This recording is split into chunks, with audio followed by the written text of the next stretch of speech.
Você não faz ideia de quanta gente tem dificuldade de estudar o simples artigo 17 da Constituição, que traz as regras sobre partidos políticos. Nesse vídeo, eu vou te ajudar a estabelecer uma forma, um método de estudo específico para essa matéria do direito constitucional, que é muito cobrada, mas ela é cobrada de uma forma extremamente diversificada pelos concursos, até porque não existe um consenso doutrinário e jurisprudencial acerca de quais são esses elementos sobre os partidos políticos. Antes disso, eu te peço para seguir aqui o nosso canal. Meu nome é Arthur Guerra, sou advogado, professor de Direito Constitucional, de Direito Eleitoral, doutor em Direito Público, mestre em Direito Constitucional. Bom, se você quer estabelecer um método de estudo para aprender partidos políticos de vez, o método aqui é o método 5. Ou seja, nós vamos traçar o plano de estudo aqui determinado ou organizado de 5 passos em 5 passos. Se você compreender isso, você, na hora de pegar o texto constitucional, vai conseguir ler de uma maneira diferente, trazendo uma assimilação muito mais vantajosa, uma assimilação muito mais objetiva e que te permite lembrar na hora da sua prova quais são essas características, esses elementos que giram em torno dos partidos políticos. Vamos lá então, eu organizei aqui esses 5 passos a passos para vocês, para que a gente consiga determinar e estabelecer a forma mais eficiente, vamos dizer assim, de aprender os partidos políticos. O artigo 17, ele de fato é um artigo curtinho, ele tem ali alguns incisos, alguns parágrafos, é importante ver que ele foi atualizado, que existem emendas constitucionais em torno dele, mas esse estudo que eu preparei aqui já está atualizado conforme a atual redação da Constituição. Por isso mesmo é que, na hora de organizar, eu consegui colocar para os meus alunos dos cursos, eu consegui organizar de 5 em 5 etapas quais são. 1, princípios. 2, preceitos. 3, natureza jurídica. 4, recursos. E 5 são as vedações.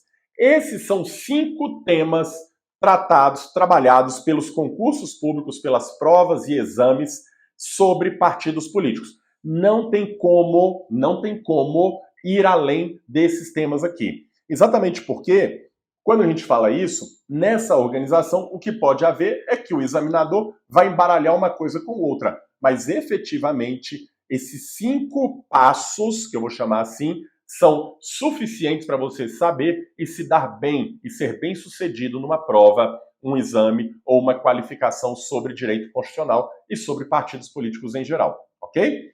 Vamos lá então. Princípios, preceitos, natureza jurídica, recursos e vedações. Repetindo só para você assimilar. Dentro de cada um desses, eu vou colocar outros 5 elementos dessa caracterização. Ou seja, dentro de princípios, vamos passar por 5 etapas. Dentro de preceitos, 5 etapas e assim por diante.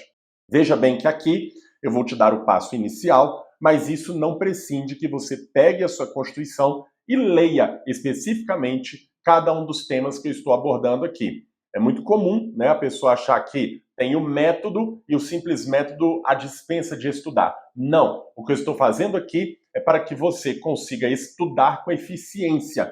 Porque quantas pessoas você conhece que vão lá, estudam, passam horas e horas e horas a fio lendo os livros, mas no final não são bem-sucedidos nas provas. O que eu estou trazendo aqui é para que a sua leitura se torne mais eficiente, a sua compreensão da lei seca se torne mais eficiente também e, objetivamente, a gente alcance o resultado do sucesso, ok? Primeiro deles, princípios. Quando a gente pega o artigo 17 da Constituição, a coisa parece meio bagunçada. Até porque o caput do artigo 17 já traz lá, é livre a criação, fusão, incorporação de partidos políticos, extinção de partidos políticos, etc., atendido os seguintes preceitos. E a primeira dúvida que vem na cabeça do estudante é qual a diferença entre princípios e preceitos. Neste momento, eu não vou traçar a distinção teórica entre os dois elementos, entre os dois institutos, princípios e preceitos, até porque eu vou definir para vocês aqui quais são os princípios e quais são os preceitos traçados dentro da Constituição, ok? Vamos lá então? Valeu, legal? Olha só. Primeiro, princípios. Quando a gente olha a Constituição, nós temos 5 princípios, que são, anota aí, liberdade partidária. 2, soberania nacional, é o próximo dispositivo aqui. 3, regime democrático. 4, pluripartidarismo. E 5, direitos da pessoa humana. Então, se uma prova te pergunta quais são os princípios relativos a partidos políticos como pessoa jurídica, são exatamente esses 5 que eu falei aqui, que estão no caput do artigo 17, e a gente acaba compreendendo outros aqui dentro do decorrer dos incisos dos parágrafos. Mas nessa organização de estudo, eu te aconselho, inclusive, que pegue uma caneta colorida, eu estou sem a minha aqui, pegue uma caneta colorida, aquela de grifar, e marque aí, liberdade, né, que está na parte que é livre a criação, fusão, incorporação e extinção dos partidos políticos. Isso é a liberdade partidária, enquanto instituição, tá? Liberdade de criação, fusão, incorporação e extinção. Grifa lá de amarelo. Soberania nacional, tá? Também vai grifar de amarelo. Terceiro, regime democrático, pluripartidarismo e direitos fundamentais da pessoa humana. Isso daí grifadinho de amarelo, o seu texto vai ficar muito mais compreensível na hora da leitura, ok? Vamos então à segunda característica ou à segunda etapa de estudo dos partidos políticos. Já falamos sobre os princípios e agora falarei sobre os preceitos. Por quê? Porque o artigo 17, depois dele fazer toda a narrativa com os princípios, ele termina assim, observados os seguintes preceitos. E quando você olha para os preceitos ali, a regrinha do Arthur ela poderia acabar falha. Por quê? Porque eu falei que nós vamos caminhar nos partidos políticos sempre de 5 a 5. Então, eu tenho que dar para vocês aqui 5 preceitos. Vamos observar quais são, então? Olha lá. Caráter nacional, 1. Prestação de contas à Justiça Eleitoral, 2. E eu pulei de propósito um aqui deles.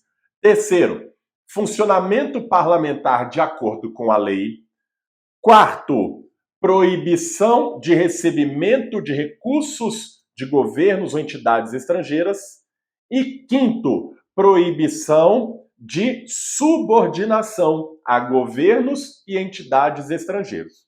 Veja bem, então, que nos preceitos nós temos 5 também. E eu estou falando assim porque em questão de concurso já caíram separadamente essas 2 proibições aqui, que são preceitos, relativas ao recebimento de recursos estrangeiros e subordinação a governos e entidades estrangeiras, tá?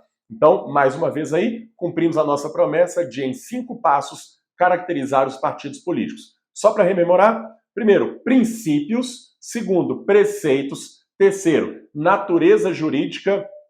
Quarto, as vedações em si. E 5, os recursos financeiros e de funcionamento dos partidos políticos. Já falamos sobre princípios, que são 5 caracterizados aí, né? Liberdade, soberania nacional, o regime democrático, pluripartidarismo e o respeito ou os direitos fundamentais da pessoa humana.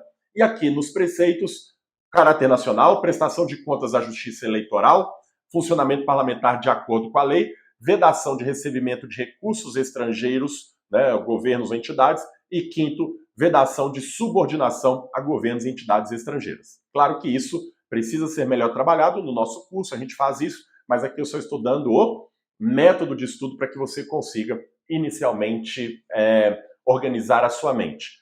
Veja então que mais uma vez naquela nossa ideia lúdica de leitura da lei seca, eu te aconselho a pegar uma caneta de outra cor agora e grifar quais são esses preceitos constitucionais.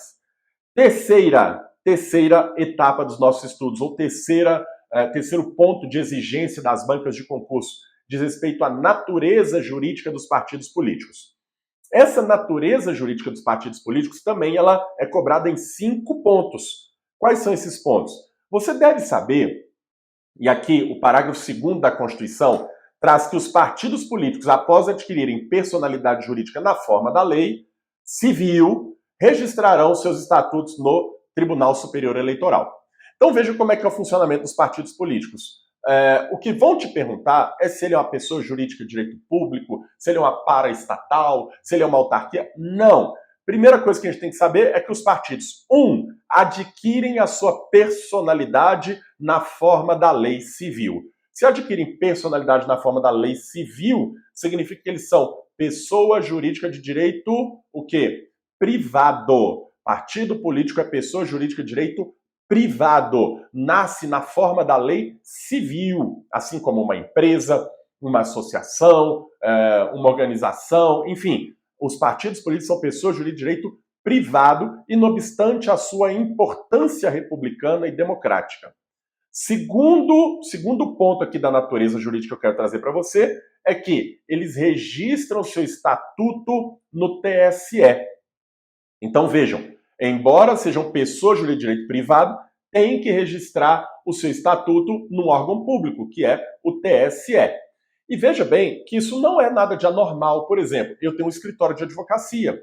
Eu me constituí na forma da lei civil, meu escritório é uma pessoa jurídica de direito privado, mas eu tenho a obrigação, para funcionamento, de registrá-lo perante a OAB, que é uma autarquia sui generis, é uma entidade, né, que tem uma finalidade pública e nem por isso o meu escritório se torna uma pessoa jurídica de direito público. Então, quanto à natureza jurídica, os partidos políticos nascem na forma da lei civil, portanto são pessoas jurídicas de direito privado, e 2, tem que ser registrados seus estatutos perante o TSE.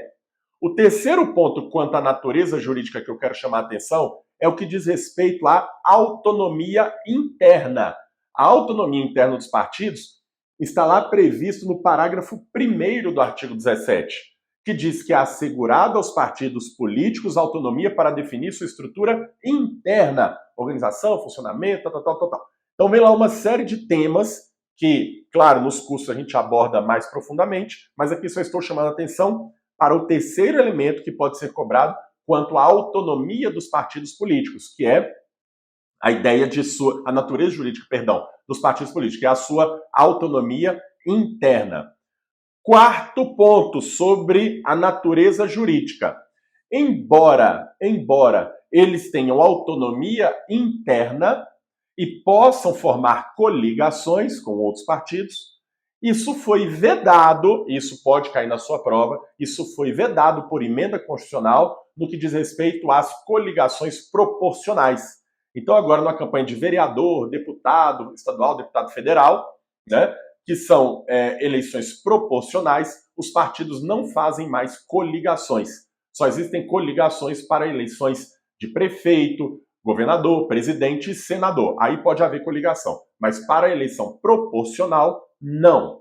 Vamos então ao quinto elemento, que é o que diz respeito a, embora os partidos políticos tenham a natureza de entidade privada, de pessoa jurídica de direito privado, existe uma interferência estatal constitucionalmente estabelecida, que é a que diz respeito à desfiliação partidária.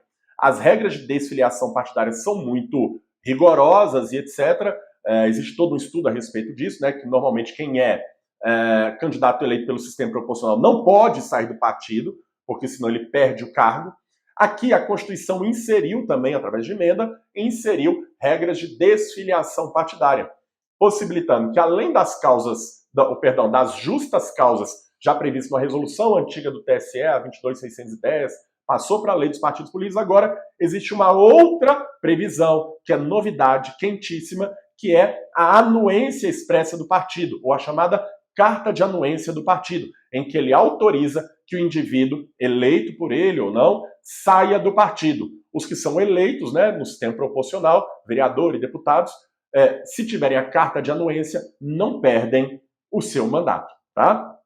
Então falei desses 5 elementos aqui da natureza jurídica, que são: adquire a personalidade na forma da lei civil, o registro dos seus estatutos perante o Tribunal Superior Eleitoral, a autonomia interna de sua organização, através especialmente do estatuto partidário, a regra que restringe ou impede as coligações partidárias, embora seja autônomo, está impedido de se associar de maneira livre com os outros partidos para eleições proporcionais, e quinto, a regra da desfiliação partidária, ok? Vamos falar da quarta característica, o quarto elemento, o quarto ponto de atenção que as bancas de concurso podem ter a respeito de partidos políticos. Lembrando que são 5: princípios, preceitos, natureza jurídica, recursos e vedações. Vamos falar agora dos recursos. Quando eu falo de recursos, eu estou falando de recursos de sustento, de financiamento dos partidos políticos, financiamento e funcionamento mesmo dos partidos políticos, né? E as regras aqui que são cobradas nos concursos também são 5. Primeira delas, saber que os partidos políticos têm direito ao fundo partidário. Fundo partidário. É todo regulamentado por lei própria, etc. Fundo partidário nada mais é do que uma verba pública que é destinada aos partidos políticos para o seu funcionamento cotidiano. Segundo, os partidos têm direito a rádio e TV gratuitos. Mas preste atenção, porque para isso eles têm que cumprir uma série de requisitos ali que a gente chama de cláusula de barreira. A cláusula de barreira são regras que impedem que partidos, os chamados partidos anões, né, aqueles partidos de fachada, conseguissem ir para a televisão e para o rádio, usar das concessões públicas para finalidades que muitas vezes não eram tão republicanas assim. Então vejam, primeiro, fundo partidário, os partidos têm direito a isso. Segundo, acesso gratuito ao rádio e televisão desde que cumprida a cláusula de barreira. Terceiro, eu tenho que chamar a atenção porque esse, embora seja uma vedação, diz respeito aos recursos dos partidos políticos. É vedado aos partidos receberem recursos financeiros de governos ou entidades estrangeiras. Arthur, você já tratou disso ali quando você falou, né, dos próprios preceitos. Sim, falei, mas ele é caracterizado também como uma regra própria do recebimento e dos recursos dos partidos políticos, ok? O quarto, esse quarto e esse quinto aqui são muito importantes porque são novidades na Constituição e na legislação eleitoral. Os partidos políticos têm que aplicar pelo menos 5% das verbas advindas do fundo partidário em políticas de promoção da mulher na política, em programas de promoção da mulher na política, de inserção e participação da mulher na política. 5% da verba que chegar do fundo partidário, os partidos têm que usar com essa finalidade específica. E o quinto preceito diz respeito ao fundo partidário, que serve para o funcionamento cotidiano dos partidos, e ao FEFC, né? Que é o Fundo Eleitoral de Financiamento de Campanhas. Esse FEFC aqui, você tem que saber o nome, infelizmente, porque está na Constituição. Esse FEFC não se confunde com o fundão. O fundão é o fundo partidário. O FEFC é um dinheiro próprio para as eleições, tá? Um dinheiro público próprio para as eleições. O FEFC e o fundo partidário eleitoral tem que ter 30% do seu valor destinado às mulheres, às candidaturas femininas, como mais uma forma de inclusão ou mais uma ação afirmativa de política para as mulheres, ok? E a quinta característica que pode ser cobrada de você quanto a partidos políticos em concursos públicos é a que diz respeito às vedações. As vedações também são 5. Lembrando que são 5 pontos que o examinador vai te cobrar no concurso: princípios, preceitos, natureza jurídica, recursos de sustento, de fomento ou de financiamento e vedações. As vedações também são 5. Quais são? Primeiro, e eu vou repetir algumas coisas que eu já falei como preceitos, mas são preceitos de vedação. Primeiro deles, vedação ao recebimento de recursos estrangeiros. Não pode receber dinheiro de governos ou entidades estrangeiras. Greenpeace, por exemplo, como entidade estrangeira, né? O Paris, Estados Unidos, China e etc. Esses países não podem financiar partidos políticos ou entidades estrangeiras também. Segundo, subordinação a governos ou entidades estrangeiras. Não pode subordinar ao governo venezuelano, ao governo chinês, ao governo americano, né, ao governo alemão. Nada disso pode ser trazido para dentro dos partidos políticos, tá? Segunda vedação. A terceira vedação expressa e que tem ali é a vedação à utilização pelos partidos políticos de organização paramilitar. Então, terceira vedação. Quarta vedação, que eu te chamo a atenção aqui também, como dentro da estrutura dos partidos políticos, dentro da sua autonomia, a vedação à celebração de coligações proporcionais. Você vê que muitas vezes casa com alguma coisa que eu já falei, mas se vier pedindo 5 vedações, você pode usar isso aqui perfeitamente como uma delas aos partidos políticos. E a quinta é prender o filiado no partido, ou impedir que um filiado saia do partido. Isso se deve a duas situações. Primeiro, porque quando a gente fala de liberdade dos partidos, prevista lá no caput do artigo 17, nós temos que a livre criação, fusão, incorporação e extinção do partido político. Isso é a liberdade da entidade, a liberdade objetiva, a liberdade do objeto partido político. Mas existe também a chamada liberdade subjetiva, que é a do sujeito que se vincula, que se filia a um partido político. E, por decorrência do artigo 5º da Constituição, onde estabelece que ninguém pode ser compelido a associar-se ou manter associado, nós trazemos isso aqui para dentro das lições dos partidos políticos para dizer que ninguém pode ser compelido a se manter filiado. Então, o sujeito pode sair do partido político. E eu digo mais, porque a gente sabe que quem sair do partido político e tiver um cargo proporcional, essa pessoa, se não tiver ali uma justa causa, ela perde o seu mandato. E, neste ponto aqui, é que eu relembro o parágrafo 5º do artigo 17, que diz que o eleito por partido que não atingir a cláusula de barreira, então eu fui eleito por um partido, mas em virtude da cláusula de barreira eu não vou receber as verbas, o partido não vai receber verbas, não vai receber tempo de televisão e etc. Esta pessoa, ela tem direito de sair do partido sem que sofra as consequências atinentes ao seu mandato por eventual e alegada infidelidade partidária. Ok? Muito bem, ficamos por aqui então, falando desses 5 pontos divididos em 5 a 5 passos que você tem que estudar para conhecer os partidos políticos. Então vão ser 25 temas ou passos que você vai dar para ser um dominador dos partidos políticos ou dessa matéria constitucional, ok? Espero ter ajudado você com mais esse método de estudos do direito constitucional. Se gostou, curte o vídeo, divulgue entre os seus colegas e aquelas pessoas que precisam aprender direito constitucional. Ficamos por aqui. Eleição e direito constitucional é guerra. Um grande abraço e até os próximos encontros falando mais de direito constitucional. Até lá.